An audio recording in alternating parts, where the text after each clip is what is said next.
Okay. Right. There we go. Getting that switch on.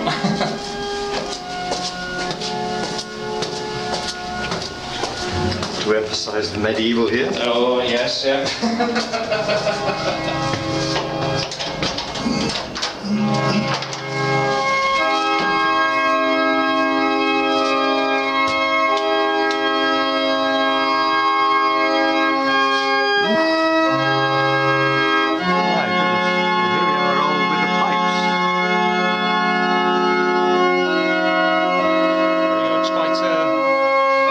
Treasure trove.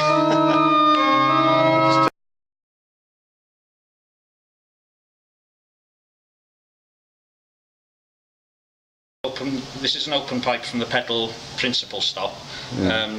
It's open topped, yeah. And to tune it there's a slider just on the top that moves around just to make it flatter or sharper. Like on a flute in effect. There we go, yes, essentially, yeah. The next type of pipe is, here is a wooden type, and this one's called the violoncello stop. Oh, amazing. This one's just got an open flap that's folded, curled around to make it sharper or flatter. All right. Unfortunately, over time, of course, these deteriorate. I mean, there's some inside the swell, on the swell division, that have have completely gone, essentially, and the pipes would need to be taken away. And could you actually sound that pipe by blowing it? Yeah. Let's have a demonstration. I'm not guaranteeing I'm going to deliver the same air pressure as that. No. But, oh gosh, nice clean sound. Amazing. Unfortunately, again, these are constructed with using old-fashioned animal glues, which again, difficult to by get. now, perish in the damp, and by now it's all rotting away again. Yeah. I mean, nowadays they use modern equivalents instead, and hopefully, if any of these did get repaired properly, they'd last a lot longer than 100 years, hopefully. But again, the different types of wood are in use on some of these stops, to give a different type of sound. The next type is a reed stop of the reed families. These pipes here, they're slightly different in shape. Yes. They go wider at the top, don't they? There we go, yeah. There's reed stops. This one's the trumpet stop on the grate. This one here, though, on this side, I can get hold of one of these to show you. This one is also a reed stop. This one's a clarionet, it's called, on the choir. Yeah. And the way that this pipe makes a noise is that there's a tiny little brass tongue on it, and to tune it, you operate the slider there to move up and down. See it, yes. It's exactly the same as a chanter on a bagpipe. That's it, yeah, it's exactly the same. Can you blow on that one as well? Yes, yeah. Unfortunately, these stops are the ones that tend to need the most tuning. Bagpipes are noted for it. Yes, it's got that characteristic sort of wailing. There we go, yeah. Yes. Most of the reed stops more or less sound like that, but that one's the gentlest reed stop that's on. It's on this organ. The trumpet one can sound. So that whole rank are all reed stops? Yep, those are all the notes for that particular stop. And on this side too, they're all the same kind of. Right. Well, how interesting. The biggest pipes, of course, are on the pedal divisions. And what kind of sounder is on those? What kind of? The largest pipes that we've got are just around the back. They're bigger versions of this, and they're 16 foot tall. Some of the pipes can go down to absolutely tiny sizes, and the amount of work that would take to make them, it just absolutely astounds me. So these square boxes are actually pipes? Yep. And these things at the top are for tuning them then? That's correct. There's the shorthand name for this type of pipe is an open wood pipe. Oh yeah. But downstairs it's labelled up as an open diapason. And behind it there are these enormous tubes, big boxes going right up to the ceiling. Yep. They're also pipes? Yep. They're part of the same. Good gracious. The same stop. So I'm glad I wasn't the poor horse that had to drag this up from the station up the hill. And you couldn't, if you blew on that, you couldn't get a sound. You'd need far more puff. We did have a bit of a scare on one of these larger ones where there was some woodworm in the base, but luckily enough we managed to catch it in time. I'm not entirely sure. I mean, it could be oak or beech. It looks like pine to me. If you, unless it could be pine as well. This is perhaps special wood round the. No, it's part of the whole thing, isn't it? That looks more like pine to me. That does. And the actual slot where the wind comes from, the air comes from, it's been cut into channels. Yes, that's an interesting feature. I've not seen that on an instrument before. What did you say that was for? Oh, that's the tuning flap to tune it, make it sharp and flat. So if it was a bit down, it would be flat. Yeah, a bit sharp. And look, we have some graffiti. Oh yes, yeah, we had some naughty boys back in the 50s when the electric blower downstairs had broken for a few weeks. They were. Yeah. But it's 2000 here. You can rub that off.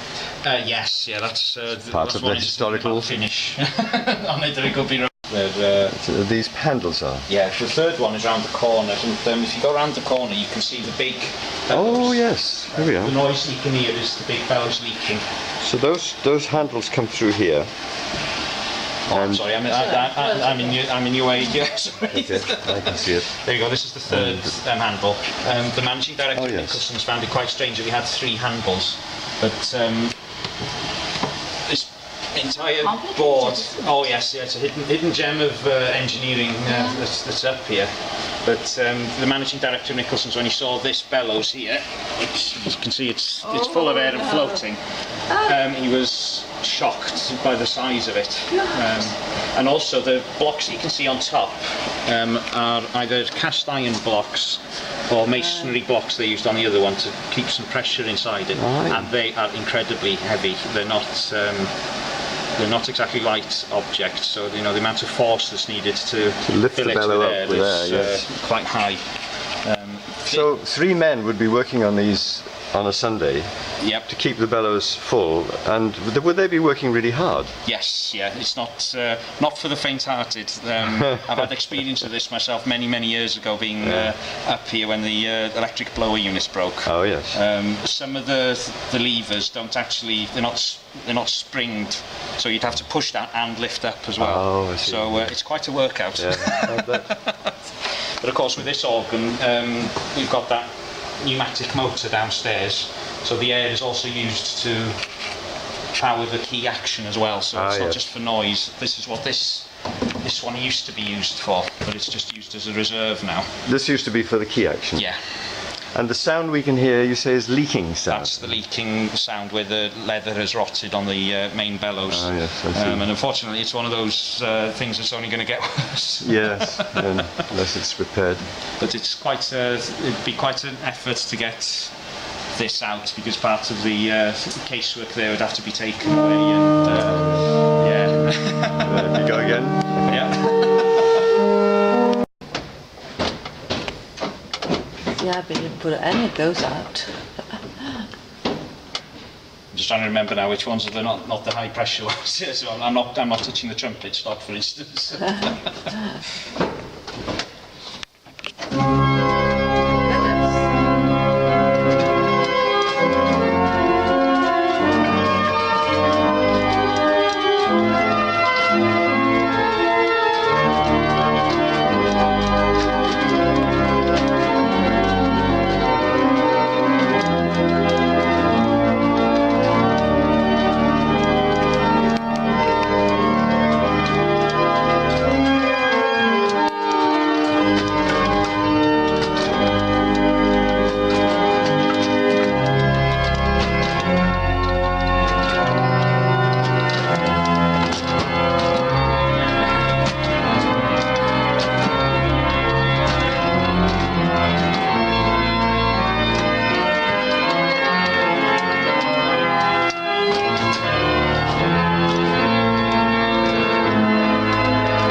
No.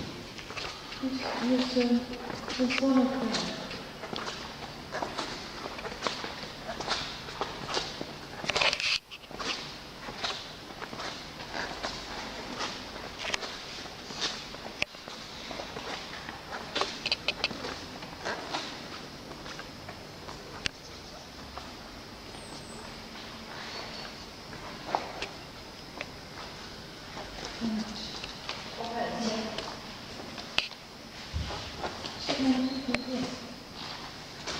Yes, yeah, they seem to produce it just good, just yeah. Get a feeling. But the hill does, you know, it's a shame really. It was the same when we did the Christmas tree festival. You know, it was, so hopefully when we do this year, we can give them the hill. Yeah. It's a church that needs to be used for other things really, you know. Now we've got a toilet as